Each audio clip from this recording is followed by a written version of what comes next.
नगर निगम की टीम प्रशासन के साथ सर्वे पे गई तो आपने देखा कैसे भैंसे वहां लाइन से बंधे हुए हैं।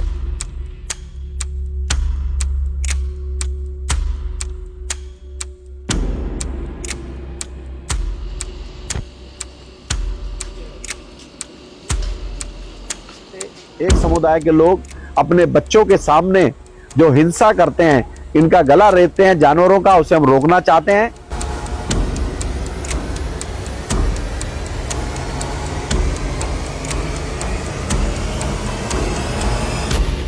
रूप से जहां भी जानवर पकड़े जाएंगे उन्हें नगर निगम जब्त करेगा और उस पर कार्रवाई भी करेगा।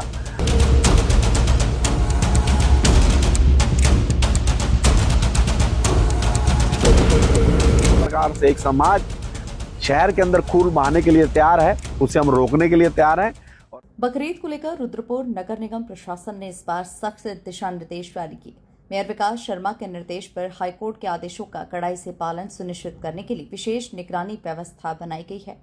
प्रशासन ने साफ कहा कि नियमों का उल्लंघन करने वालों के खिलाफ सख्त कार्रवाई की जाएगी। नगर निगम की ओर से जारी आदेशों के अनुसार खुले स्थानों पर पशु कुर्बानी पूरी तरह से प्रतिबंधित रहेगी। केवल अधिकृत स्लॉटर हाउस में ही पशुओं की कुर्बानी की अनुमति होगी। पूरे मामले की निगरानी के लिए विशेष समिति गठित की गई है, जिसकी देखरेख में कुर्बानी स्थलों की वीडियोग्राफी भी करवाई जाएगी।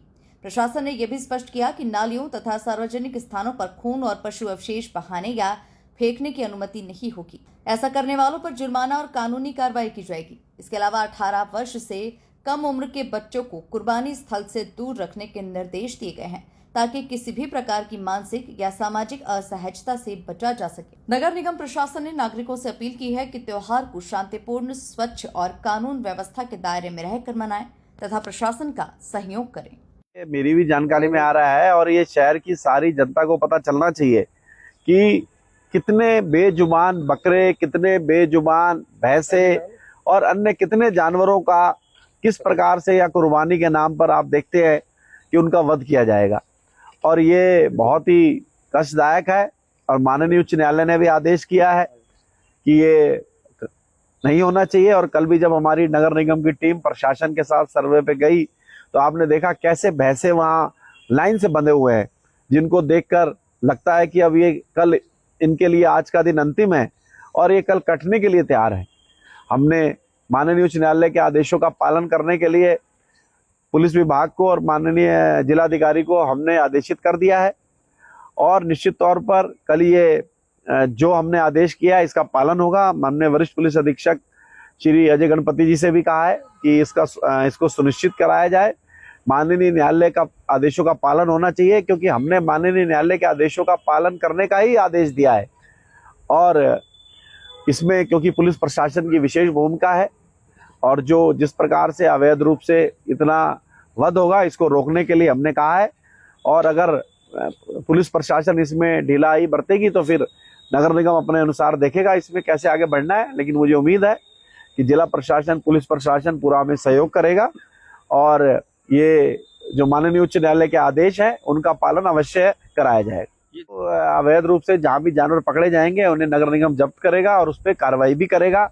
और बाकी जो लोग स्वेच्छा से देना चाहें तो वो भी हमें दे सकते हैं जानवर। नगर निगम अपनी गौशाला में उन जानवरों को रखने का भी काम करेगा। हमारे पास जब भी आ सकते हैं और अपना निगम से संपर्क करें और उनको जमा करें। हमारा प्रयास है कि ये हिंसा की प्रवृत्ति बंद होनी चाहिए।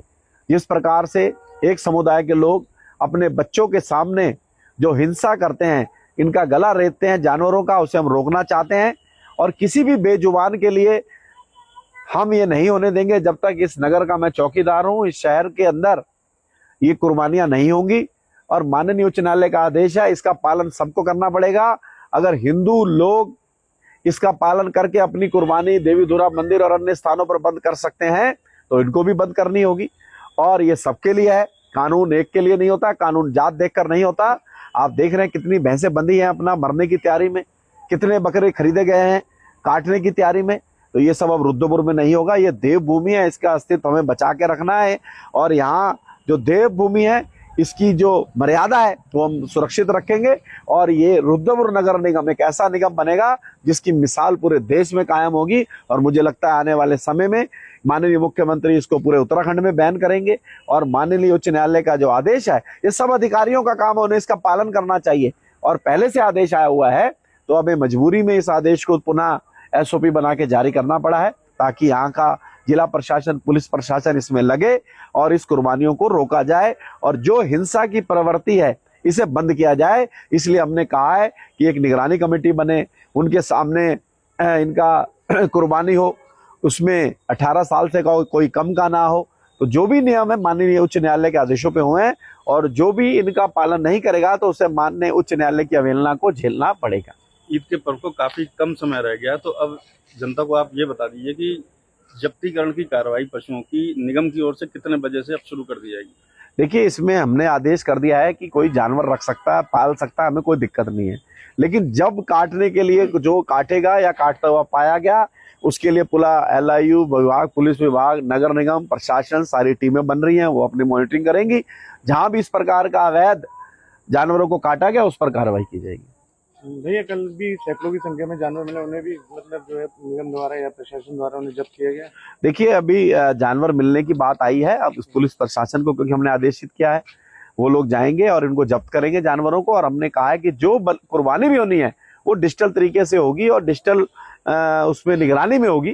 तो इसलिए सारी कुर्बानियां जो बेजुबानों को हत्या करने के लिए जिस प्रकार से एक समाज शहर के अंदर खून बहाने के लिए तैयार है, उसे हम रोकने के लिए तैयार हैं। और सारा शहर को एकजुट होना पड़ेगा, सभी हिंदुओं को एकजुट होना पड़ेगा, ताकि शहर में इस प्रकार से बेजुबानों की कुर्बानियां ना हो। और जब तक इस शहर के अंदर मैं चौकीदार हूं, मैं एक भी किसी भी बेजुबान की हिंसा के साथ कुर्बानी नहीं होने दूंगा।